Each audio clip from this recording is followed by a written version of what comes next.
nós tínhamos um público grande, mas não tão grande quanto o de hoje, de secar tópico por tópico. Mas hoje, em razão da quantidade de pessoas que nós temos aqui, eu vou passar todo o plano de gestão sim, mas vou escolher alguns tópicos específicos para que vocês entendam mais ou menos como a gente está pensando, ok? E depois todos vocês vão poder ter acesso a esse plano todo de gestão no site da campanha, no Instagram e também no WhatsApp. A gente vai passar o plano de gestão também por WhatsApp, tá? E no site de campanha e no Instagram de campanha nós vamos ter também o que vocês estão vendo aqui hoje, são os slides da visão executiva do plano de gestão. Mas o plano de gestão está escrito em mais ou menos 50 páginas, tá? Para que fique, quem sabe, até um dia para o Fluminense, caso a gente vença, fique para diante, e mesmo que a gente não vença, e eu espero que a gente possa estar todos juntos aqui no dia 8 para vencer, mesmo que a gente não vença, que fique o Fluminense. Então o plano inteiro vai estar disponível a vocês. Essa é uma visão executiva, que mesmo assim é grande, tá? Peço a atenção de vocês, prometo que tentarei ser breve aí, tá? E peço a participação de vocês. Vamos lá. Guilherme, foi. Tá, é para baixo. Nosso plano de gestão, visão executiva, nós defendemos que a visão do Fluminense, a missão do Fluminense deve ser liderar e vencer. Tornar-se um clube sustentável, independente, profissional, sendo reconhecido internacionalmente como protagonista das inovações e discussões sobre os esportes no Brasil. A gente, quando conversou sobre isso aqui, é algo que toda empresa, grande empresa tem, seja uma missão. Qual é a missão de um clube de futebol do nosso tamanho? Liderar e vencer. Então eu gostaria que vocês saíssem daqui hoje com esse tema na cabeça. De todos os funcionários do clube, todos os torcedores, quando entrarem aqui, saberem que a nossa missão, como clube de futebol grandioso que nós somos, é liderar e vencer. A visão executiva, eu acho que uma instituição como o Fluminense tem que ter valores, estão aqui: responsabilidade social, valorização da história, jogo limpo, trabalho em equipe, defesa permanente da instituição, uso da tecnologia, participação do torcedor, que o Celso acabou de falar, transparência, ética e o componente principal do futebol, que é a paixão pelo clube. Todas as vezes que eu converso com alguma pessoa que vem do mercado empresarial falar comigo sobre gestão da empresa, eu digo: essa empresa aqui, que é um clube de futebol, ela tem uma característica diferente. Um clube de futebol tem um componente chamado paixão, que não tem em nenhum outro lugar, e é por isso que vocês estão aqui hoje. Profissionalização da gestão. O Fluminense precisa de uma reforma administrativa urgente, definir uma estrutura de organização para o clube, um organograma geral com um plano de cargos e salários, definir a responsabilidade dos setores, criar metas, objetivos e cobrar resultados, utilizando indicadores de performance, escolha de profissionais definidos e selecionados por capacidade técnica e implantar rotinas periódicas de apresentação de resultados e relatórios de cumprimentos de obrigações fiscais. Profissionalização da gestão, seguindo, implantar um setor de RH forte no clube, auditoria permanente. O que foi feito aqui na atual gestão foi uma consultoria, não uma auditoria. O Fluminense não auditou suas contas. Implementar a vice-presidência ou diretoria de ações sociais e governamentais. Eu acho que o Fluminense tem a obrigação de participar sim de projetos sociais com o objetivo de integrar pessoas e crianças ao clube, de fazer novos torcedores principalmente. Então é nossa ideia criar uma vice-presidência ou uma diretoria de ações sociais e governamentais. Contratação de um gerente administrativo para a sede, criar a diretoria de análise de negócios e estudos estratégicos.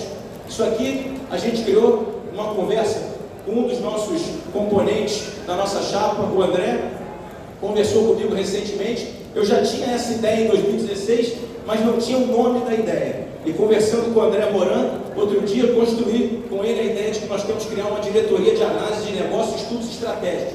Para que serve isso aqui? Para a gente saber onde é que está o nosso torcedor, para a gente saber qual é a nossa demanda, para a gente saber aonde o Fluminense tem que crescer. Tem que ter um setor aqui dentro o dia inteiro pensando como é que a gente faz para ficar maior do que a gente já é. E só com uma diretoria de análise de negócios e estudos estratégicos a gente pode, obviamente, fazer a construção de um Fluminense mais forte. Implementar o portal da transparência. Eu falei isso ontem numa entrevista para o site Saudações Tricolores. É uma ideia nossa criar um portal da transparência. Sabe por quê? porque o Fluminense é obrigado a publicar o seu balanço todo ano. Só que ninguém aqui pega o balanço do Fluminense para ler no jornal de grande circulação com as letras desse tamanho. Então, por que não o clube já antecipar as operações que faz, os patrocínios, os faturamentos, o que fatura no jogo, o que fatura numa receita, num evento, dentro de um portal onde você, torcedor, possa botar sua senha lá e verificar como é que o seu clube está funcionando. Eu acho que isso acaba com as fake news, isso acaba com as notícias que prejudicam o clube e dão ao investidor um sinal de que o Fluminense está incorporado ao sistema das grandes empresas mundiais. Ele vai olhar a gente com outros olhos, nós vamos nos olhar com outros olhos, ok? Esportes Olímpicos, nós desenvolvemos já um projeto que já vem desde 2016, nós fomos estudando os problemas que esse departamento do clube enfrenta, tá? Nós defendemos a criação de um plano estratégico para os esportes olímpicos, como esporte de rendimento, esporte de participação e esporte educacional, ou seja, dividir os esportes de acordo com a capacidade de cada esporte de se desenvolver. Independência operacional e sustentabilidade do setor, divisão em centro de resultados. Aqui é preciso fazer uma parte. Muitas pessoas falam do Fluminense sobre os setores do clube, sobre a sede social, sobre os esportes olímpicos, sobre o futebol, e nós estudamos o balanço com afinco, e o Fluminense não tem divisão de centro de resultado. Então ninguém sabe quanto é que cada setor fatura. A primeira coisa que a gente tem que fazer para poder reconstruir o clube em todos os setores é criar aqui um centro de resultado de cada setor, para que nós possamos, aí sim, saber como é que a gente faz para os setores serem autossustentáveis. Redequação do percentual das mensalidades do clube, destinado ao setor, de acordo com o balanço mínimo de 50%. E aqui o principal, não sei se vocês sabem, mas existe as leis de incentivo ao esporte, que são aplicadas aos esportes olímpicos, onde a gente precisa sim que o Fluminense aprove projetos, pague as suas CNDs, pague os seus impostos, para que a gente possa refazer os nossos times grandiosos de outrora dos esportes olímpicos, tá? Então, a legislação hoje é uma legislação favorável. O grande problema é que o Fluminense não consegue incentivar os seus esportes, porque infelizmente não há um trabalho, um plano estratégico para isso. Para ficar bem claro, não vou dizer o nome do clube, mas tem um co-irmão nosso que no ano passado captou algo em torno de 50 milhões de reais para os esportes olímpicos, sem que o dinheiro fosse do clube, só de lei de incentivo ao esporte, de impostos de outras empresas. Ou seja, porque tem os seus impostos pagos e conseguiu captar independente de qualquer outra receita do clube, ok? Maior investimento para resgate da competitividade, resgate das Olimpíadas internas do clube, que é algo que vários pais de alunos, diretores sempre falavam para mim, que acham importante que o Fluminense resgate isso. Dessas Olimpíadas internas do clube saíram muitos atletas. Viabilizar a construção de um novo ginásio poliesportivo para que o Fluminense possa disputar as suas competições aqui, criar um setor ligado ao departamento comercial do clube, visando a captação de projetos aprovados e patrocínios diretos, ok? Inserir profissional dos esportes olímpicos na negociação do material esportivo, né? Os esportes olímpicos hoje competem muitas vezes com uniformes antigos ou comprados pelos pais de atletas, ok? Fomentar o aumento de sócios e alunos da escolinha e um plano orçamentário e gerenciamento de recursos próprios. Como gerar esses recursos? Obtenção da CNDs e lei de incentivo ao esporte. Ok até aí? Sede social. Quem veio aqui hoje, esse salão, na minha modesta opinião, é o salão mais bonito do Brasil, mas para quem andou pela sede social hoje aí deve ter percebido. Eu venho aqui todos os finais de semana jogar futebol de salão. Deixa eu ler esse parabéns. Quem passeia pela sede social do clube, eu jogo futebol aqui todo sábado de manhã com um grupo de amigos. O clube está muito abandonado. Nós precisamos, para revitalizar nossa sede social, desenvolver um plano diretor arquitetônico, visando a revitalização e a reforma da sede, ter independência operacional também. Aqui entra a divisão em centro de resultados, também tem um centro de resultados só da sede, para que a gente possa canalizar as mensalidades daquele sócio que é da sede social, para poder reinvestir nas reformas da sede, né? Readequação do percentual das mensalidades. Por que eu falo isso aqui? Na nossa gestão, o que a gente conversa muito? A mensalidade do sócio futebol é para o futebol. A mensalidade do sócio futebol é para o futebol. E a mensalidade de quem vem aqui para frequentar a sede social deve ser distribuída igualitariamente para que a gente reforme a sede. Porque o futebol tem todas as suas grandes receitas, de patrocínio master, de estádio, né, de todas as situações que existem. Então, a gente entende que, por isso, dividir o centro de resultado. Para o torcedor que quer ser apenas sócio de futebol e não quer frequentar a sede, entender, o meu dinheiro está indo para o futebol. Foi isso que o Celso falou, da nossa união, porque a nossa união será muito maior que qualquer patrocínio master do sócio de futebol. E para dentro do clube, como faz? Porque o que acontece hoje é que não se faz. Não se canaliza para dentro do clube, para a reforma da sede, a mensalidade que é paga pelo sócio que frequenta a sede do clube, porque o Fluminense tem caixa único e todo mundo come o dinheiro de todo mundo, que recebe quem chega primeiro. Essa é a verdade. Tá?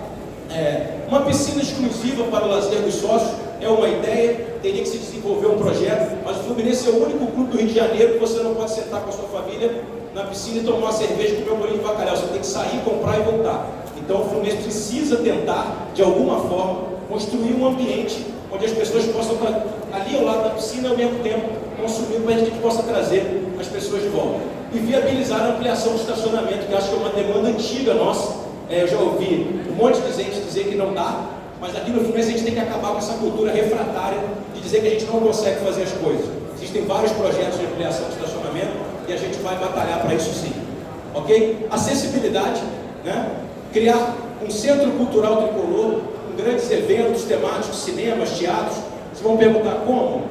Tem como fazer. Em 2016 conversei com uma empresa que tem cinemas e eles se interessaram sim em fazer sessões aqui. Infelizmente a gente na época não venceu a eleição. Viabilizar um moderno salão de jogos. Então, obviamente muita gente aqui não é sócia do clube, né, porque é uma reunião aberta.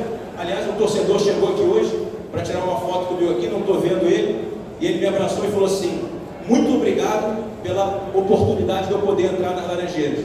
Eu nunca pude entrar aqui porque não sou sócio, mas agora entrando vou pensar seriamente. Então a gente tem que dar acesso pelo menos de visitação para que as pessoas tenham vontade de vir e serem sócios do Fluminense. E aí, se a gente tiver um grupo bonito e organizado, eu não tenho dúvida que a gente dobra ou triplica a quantidade de sócios aqui dentro. Modernizar a oferta de atividades para adolescentes. Eu falava do salão de jogos, o Fluminense não tem uma sinuca, acreditem vocês. O Fluminense Futebol Clube não tem uma sinuca, não tem um totó. Você acaba de jogar futebol, sento com meus amigos ali, com o Hamilton, com o Novaes, na Democracia, a gente senta ali depois de futebol, e aí toma nossa cerveja, nosso uísque, a nossa Coca-Cola, bate papo, e depois não tem um salão de jogos para a gente bater uma sinuca, para a gente jogar um totó. Por isso não tem um salão de jogos, acreditem vocês.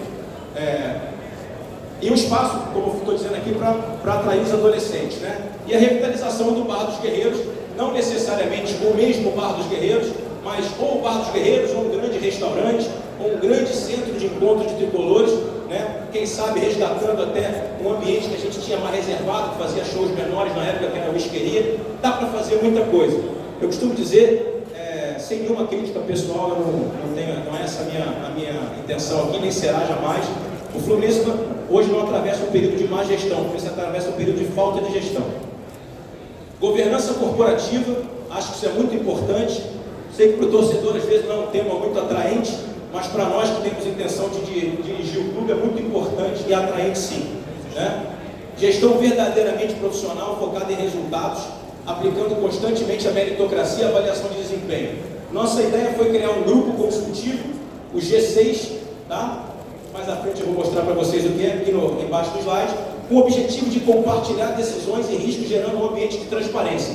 E aí sim, jogando para o ambiente de transparência. Essa composição seria formada, no caso da nossa vitória, por mim e pelo Celso, mais 3 vice-presidentes eleitos pelo Conselho Diretor, que são os vice-presidentes. Eles elegeriam 3 vice-presidentes entre todos os que existem, e um consultor externo, eu não sei se já chegou aí, mas é um profissional do mercado que nós acabamos de conversar, que nos ajudou, Paulo Veiga. Queria agradecer, Paulo Veiga está montando conosco nosso plano de gestão, tá? Nosso plano financeiro.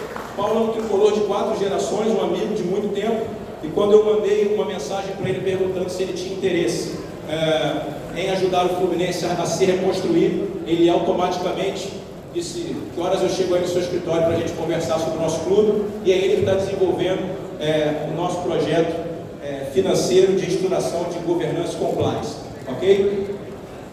Criar a vice-presidência ou diretoria de governança compliance, Isso é uma conversa que eu já tive com alguns sócios do clube, tive uma conversa com o Newton, que é meu amigo, sobre a criação dessa diretoria de governança e compliance, implementar esses pilares de governança, desenvolver o setor de recursos humanos, auditoria externa permanente, plano de cargos e salários que o Fluminense não tem, acreditem vocês ou não, aprovação de regras de responsabilidade fiscal e responsabilidade corporativa. Nas finanças, aí já é um plano que o Paulo vem desenvolvendo conosco, responsabilidade financeira, pagando o Profut, os acordos judiciais que o Fluminense não paga, renegociando o ato trabalhista.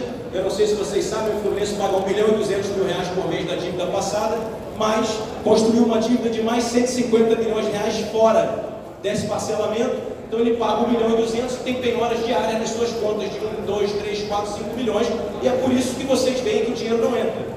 Muitos amigos me param na rua e falam: como vende um jogador por 30 milhões e só sobra 5? Eu falo que paga R$1,2 milhão do ato trabalhista, e as ações que eles construíram fora da centralização das execuções come todo o resto do dinheiro. Então, a primeira coisa que nós temos que fazer é tentar realinhar os parcelamentos, porque sem fluxo de caixa a gente não vai conseguir. Pode botar o dinheiro que quiser aqui dentro, se não realinhar os parcelamentos, tudo vai ser bloqueado, não tem outra solução, ok? Cumprimento do orçamento aprovado pelo Conselho Deliberativo, algo que também normalmente não acontece. Aprovação do orçamento do Departamento de Futebol no mês de novembro. Acreditem vocês ou não, eu sofri isso aqui injustamente. Fui vice-presidente de futebol, eles me entregavam uma demanda em novembro e aprovavam o meu orçamento em março, quando eu já tinha montado o time. E aí diziam que eu descumpri. Mas eles só entregavam a conta que eu podia gastar depois que eu já ter começado a montar o time. Então, como é que você começa a montar um time em março? Então, isso é uma defesa que eu faço para que não prejudiquem outras pessoas que um dia ocupem o lugar que eu ocupei, que é define o orçamento em novembro e entrega para quem está no futebol. Aí o cara consegue cumprir. E depois vira política suja, vira política de não era o valor, não podia ter feito. Se ganhar, eles pegavam para eles, né? Não preciso falar o nome do grupo, não, né? Se ganhasse, eles pegavam para eles. Se desse errado, eles queimavam uma biografia, né? Tentaram queimar a minha, tentaram queimar a dele e de várias outras pessoas importantes que passaram pelo clube. Amortização dos financiamentos deixados pela atual gestão, evitar os refinanciamentos com taxa de juros maiores.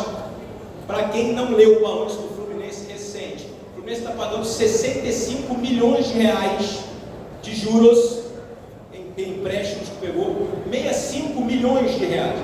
É um ano de folha de um time de médio para bom, um ano de folha. Maximização das receitas, aumento das receitas no sócio-futebol, licenciamentos, patrocínios, Maracanã, que nós estamos, parece agora com um bom contrato, capacidade de mobilização de pessoas, resgate de relação com o torcedor. Plano de ações na área financeira, isso é uma das coisas que o Paulo desenvolveu para nós. Metas de curto prazo, captar patrocínio em coordenação com o marketing, dar ordenamento ao serviço da dívida, priorizando aquelas com maior potencial de danos financeiros, que é o que eu acabei de falar. Num clube, numa situação do Fluminense, você tem que saber hierarquizar o pagamento das dívidas. O Fluminense, além de não pagar, quando escolhe pagar, paga errado, paga mal. E foi o que fez, mandando 5 jogadores embora por WhatsApp, gerando uma dívida de 100 milhões. Esses 5 jogadores geraram uma dívida de 100 milhões ao Fluminense. Se a gente tivesse emprestado eles para um outro clube gratuitamente, a gente não receberia nada e não gastaria nada. Mas nós conseguimos criar um conceito financeiro de que eu mando embora, boto ele do lado de fora, ele me cobra 8 milhões, eu parcelo, não pago, tenho uma multa de 70%, e é por isso que o clube não consegue sobreviver financeiramente. Metas de médio prazo, construir instrumentos para captação de investimentos fora do balanço. Aqui são operações estruturadas para trazer dinheiro fora do que o clube já tem de receita ordinária, E a longo prazo alterar o estatuto, eliminando a possibilidade da antecipação de receita das gestões futuras, que é o que, segundo dizem, agora já temos as cotas do Campeonato Carioca antecipadas até 2024, é o que dizem, Não sei se é verdade, é o que eu ouço falar. Por isso o portal da transparência. Se tivesse um portal da transparência, eu não estava falando isso aqui agora, eu ia olhar e dizer sim ou não. Como não existe, é o que dizem. É possível que tenha sido feito, então talvez a gente assuma um clube com as receitas antecipadas já até 2024, num dos campeonatos que a gente tem. Travou? Foi. Xerém, nossa joia do futebol. Ok? Criar a vice-presidência de futebol de base. É importante que a gente tenha, além do vice-presidente geral, que vai ser o Celso, já para antecipar vocês quando chegar no modelo do futebol profissional, o Celso vai cuidar do futebol como vice-presidente geral, tá? E abaixo dele vão estar os profissionais, diretor executivo, coordenador técnico, gerente de futebol, enfim, vocês vão ver o organograma que a gente tem aí. Mas Xerém também vai estar debaixo do futebol profissional, mas é uma ideia nossa criar uma vice-presidência e ou diretoria, que a gente não pode criar tantas vice-presidências, de futebol de base, para que a gente tenha um outro olho da gestão lá todos os dias. Tá? A gente já tem uma pessoa que nos acompanhou em 2016, que é uma pessoa que está há muitos anos no clube e certamente vai nos ajudar nisso aí. Isso aqui é fundamental também, que é a divisão de centro de resultados. O centro de resultado de Xerém tem que ser individualizado também, a gente saber quanto custa Xerém e quanto Xerém fatura. E aqui, que eu confesso a vocês que considero uma ideia básica, outro dia no evento do lançamento da Copa América, que eu faço um trabalho para o COL, encontrei o Parreira e ele falou para mim assim, sabe o que eu nunca esqueço naquele plano que você montou em 2016? Eu falei, não, ele falou, aquela parte que você fala em destinar um percentual a Xerém sobre a venda dos atletas. O que é isso? Xerém deu o Pedro ao Fluminense. Eu não precisei ir ao mercado e comprar o Pedro por um caminhão de dinheiro. Se Xerém me deu o Pedro e eu não precisei gastar dinheiro, é obrigação do clube, na hora que vendeu o Pedro, deu um pedaço a Xerém. Então o Fluminense tem que carimbar as vendas de jogadores feitos em Xerém para que um percentual, aí a ser decidido pela diretoria, de 5%, 10%, 12%, que seja reinvestido lá naquela fábrica que está me dando um jogador como o Pedro. Ou seja, se eu não preciso de... Quanto vale o Pedro hoje? 30, 40 milhões de euros? Se eu não preciso desembolsar esse valor, porque eu não teria condição para comprar o Pedro, e Xerém me deu o Pedro, porque na hora que eu vendo ele por 40 milhões de euros, ou 30 milhões de euros, eu não pego 10% disso e reinvisto lá para fazer um outro Pedro. Né? Isso é o básico do básico que qualquer empresa que o Fluminense não faz.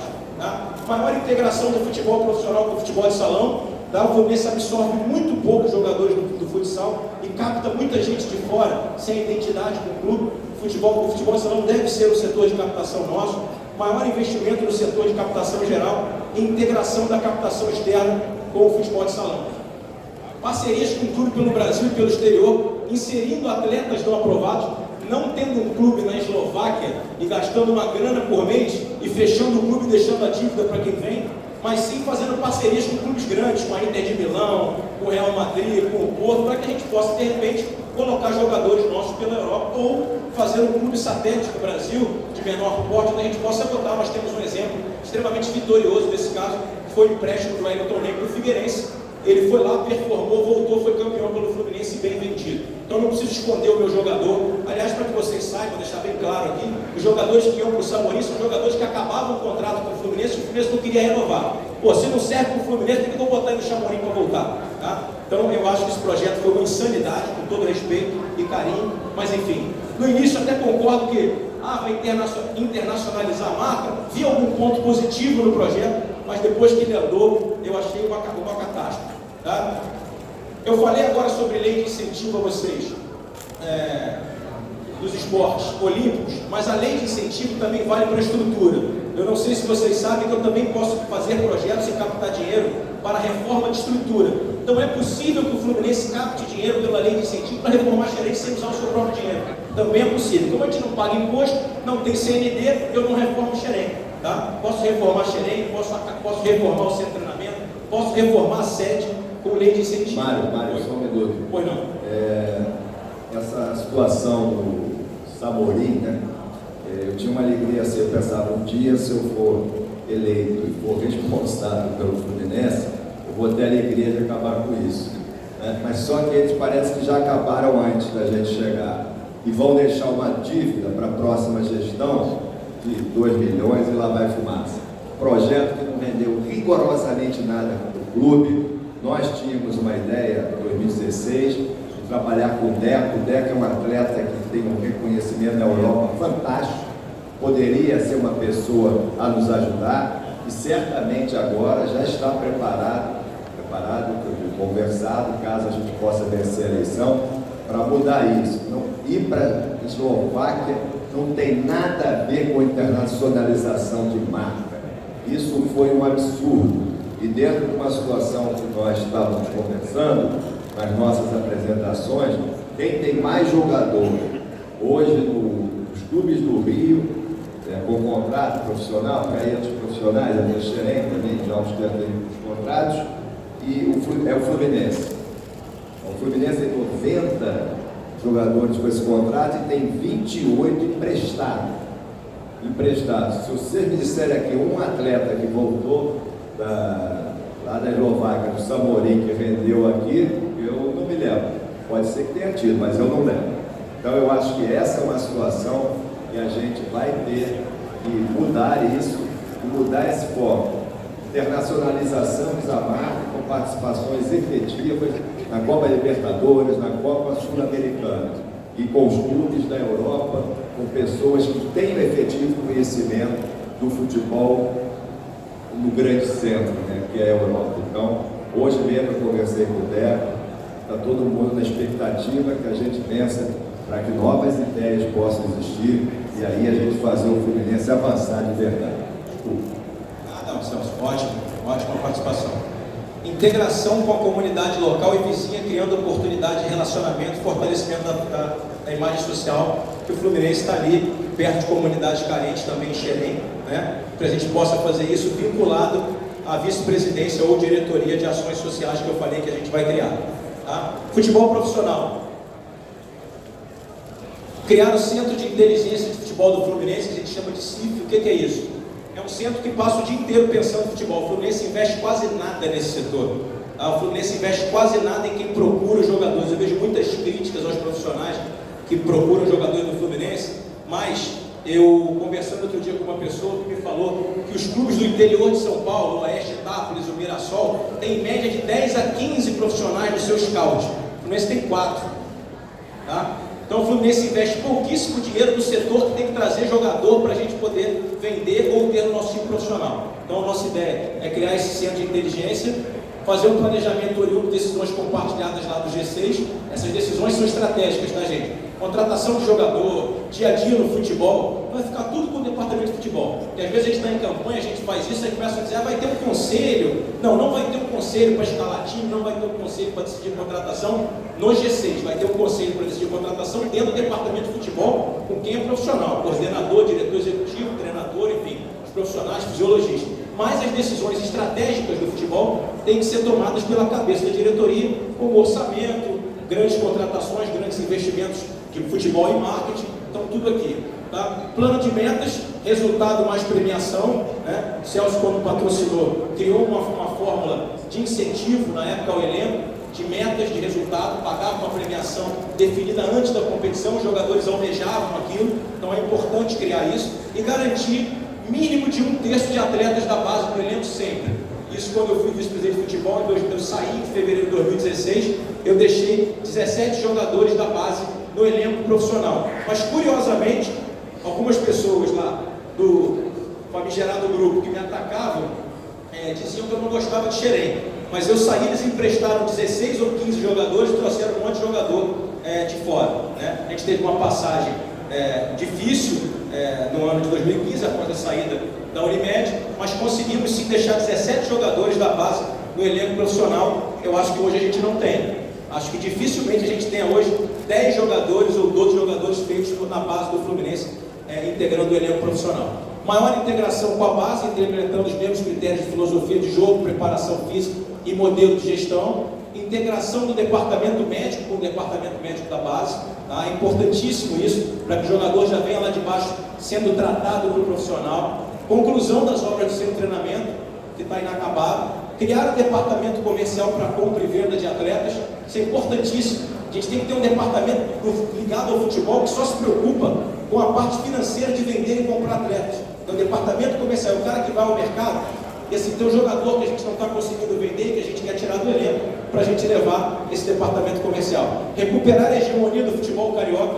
Eu tenho horror a essa ideia de que o Fluminense não se preocupe com o Campeonato Carioca. Isso faz torcida. Eu tenho 2 filhas, uma de 8 anos, uma que vai fazer 4 sábado. Né? Elas chegaram após a final do campeonato último em casa, perguntando, né, estavam vendo os amigos com a camisa do outro clube, e aí a gente tem um discurso de que o Campeonato Carioca importa Carioca, sim, nós temos que ganhar o Campeonato Carioca, voltar a vencer os maiores vencedores e deixamos de ser que ganhamos nos últimos 30 anos 4 campeonatos cariocas apenas. Então é um projeto nosso voltar sim a brilhar também dentro do Rio de Janeiro. Recuperar a hegemonia do futebol carioca, já falei, perdão, e o projeto sul-americano da Libertadores, que eu acho que é, sem dúvida alguma, o projeto, grande sonho nosso. Agora é importante dizer, isso aqui não é demagogia de campanha, ok? Porque para fazer projeto tem que para falar em Libertadores, para falar em Campeonato Mundial, para falar em Sul-Americano, tem que dizer como é que faz para chegar lá. Então a gente tem que construir o Fluminense completo, principalmente reorganizando as finanças para a gente poder chegar na Libertadores. Dizer que a gente vai chegar é fácil, quero saber como é que a gente faz. E hoje vocês estão aqui nos ajudando a entender como é que a gente faz para chegar. Tá? Aqui vai ser como vai funcionar, presidente e vice-geral obviamente estão eleitos, né? Futebol abaixo do vice-geral, diretor executivo, coordenador de futebol, supervisor e comissão técnica. Essa já é a estrutura que existe hoje.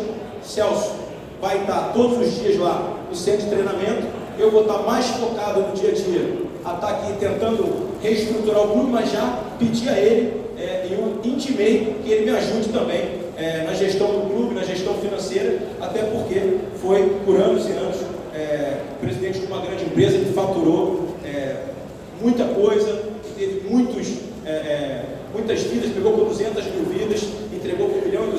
Então eu preciso muito que ele me ajude também nessa parte. E óbvio que eu também vou estar no futebol, mas já disse a ele que em razão do Fluminense hoje ter um Fluminense aqui e o Fluminense lá e o Fluminense de Xerém, nós precisamos nos dividir e trabalhar todos os dias aqui e lá, né? Como meu ofício, meu trabalho é aqui mais perto, eu vou estar mais aqui do que lá e ele mais lá do que aqui, mas nós vamos estar sempre juntos em todos os jogos, nos momentos importantes do clube. Defesa institucional, passando rapidinho, maior representação nas confederações, federações, FIFA, Conmebol, CBF, FERJ, uma estratégia de marketing de comunicação ousada e maior representação junto aos meios de comunicação. Eu acho que o Fluminense se coloca muito mal do lado de fora, se defende pouco e se comunica muito mal, não só com a mídia como um todo, como também com o seu torcedor. Ok? Estádio, tema polêmico, já falei 3 ou 4 vezes sobre ele na rede social, falei na entrevista com Saudações Tricolores, falei ontem numa reunião em Niterói, falamos em Petrópolis, né?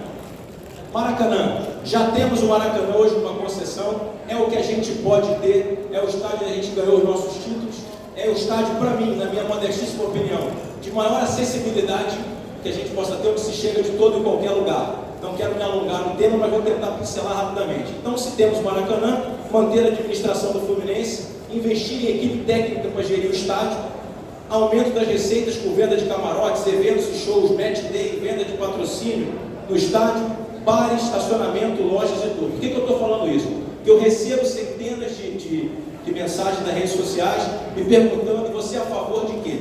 Eu sou a favor do que é melhor para o Fluminense. Esse projeto não pode ser um projeto do Mário, não pode ser um projeto do Celso, ele tem que ser um projeto que atenda especialmente a vocês, que saem de casa às 9 horas da noite para ver o jogo e voltar à meia-noite. Então, assim, a gente precisa criar um setor que estude a viabilidade do que é melhor para o Fluminense.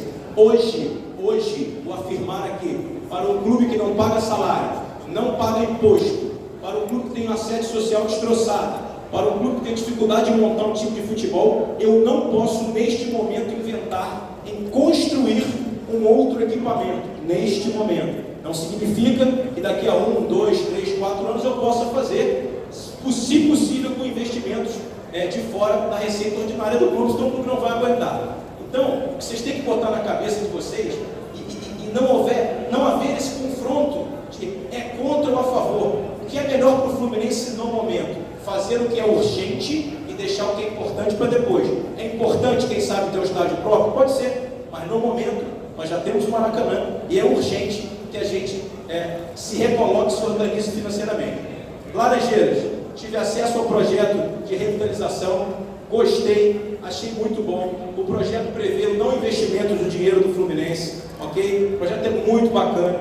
Eu sou um defensor do projeto, por isso digo aqui: estudo de viabilidade, apoio institucional no projeto da revitalização, analisar o projeto e conectar aquela diretoria que eu falei de análise de negócios, estudo estratégico, ao projeto que nos foi mostrado e priorizar as melhores condições para os torcedores. Enfim, Se no momento for mais fácil, e aí tem que aprovar em órgãos públicos, etc., revitalizar o nosso estádio, aumentando ele para 12, 13 ou 15 mil pessoas, e jogar no Maracanã e os jogos de menor porte aqui, façamos isso neste momento. Vocês vão achar o que eu vou falar agora uma loucura, mas não é, tá? A revitalização da Laranjeira, na minha modestíssima opinião, não inviabiliza um estádio próprio no futuro. Porque no futuro eu posso ter Laranjeiras para 12, 13, 14, 15 mil e ter um estádio para 40, 50 mil. O que eu não posso é ter um outro estádio para 20. Porque aí não tem lógica. Não tem lógica eu ter um outro estádio para 20 e numa localização que a gente precisa ter certeza se é uma localização correta para a nossa torcida. Então, por isso que antes de pensar no projeto do estádio, a gente tem que fazer um censo para saber onde está o torcedor do Fluminense e onde ele gostaria e teria facilidade de ir. Porque ter um estádio sem time e vazio não serve. Tá? Eu tive conversando com a diretoria do Santos, eles estão saindo da Vila Belmiro, acredite vocês ou não, porque o Santos é a 4ª torcida em Santos. E eles lá têm uma média de público de 6 mil pessoas e jogam no Pacaembu com uma média de 35. Eles estão pensando, ou já estão construindo um estádio em Cubatão. Então assim, lá está sendo pensado o que é melhor para o Santos. E se for melhor para o Fluminense, e nós dois estivermos aqui sentados lá na frente, ter um estádio, óbvio que nós vamos abraçar a ideia. Mas hoje, na situação financeira que o Fluminense se encontra, se houver uma possibilidade de revitalização da Laranjeira, com essa capacidade pública, e o Maracanã, como parece que já temos um bom contrato, seria esse o modelo de momento que o Fluminense comporta, ok? E uma outra coisa que me preocupa, eu falei ontem em Niterói, a nossa média virou 8 mil. Pelo amor de Deus, nós não podemos acreditar nisso. Nós não podemos acreditar que viramos um clube com média de 8 mil pessoas. Eu duvido que se a gente repatriar 2 grandes jogadores no clube, daqui a 6, 7, 8 meses, a gente não mete 30, 40, 50 mil. Eu duvido que a gente não faça isso. É porque a gente está pensando no Fluminense pequeno. Então eu não posso pensar no Fluminense de 19 mil, 18 mil, ok? Eu tenho que pensar no Fluminense. A discussão de 2016, quando eu dava palestra, era: nós precisamos aumentar o nosso torcedor, a nossa torcida. Eu dizia, não, a gente tem que fidelizar o nosso torcedor. Se eu convencer 50 ou 60 ou 100 mil tricolores a pagarem todo mês 30, 40 reais, óbvio que eu quero crescer a torcida. Mas no Maracanã só cabe 60 mil. Se eu fidelizar 100 mil, vai ter 60 dentro e 40 fora querendo entrar, como é no Internacional de Porto Alegre, por exemplo.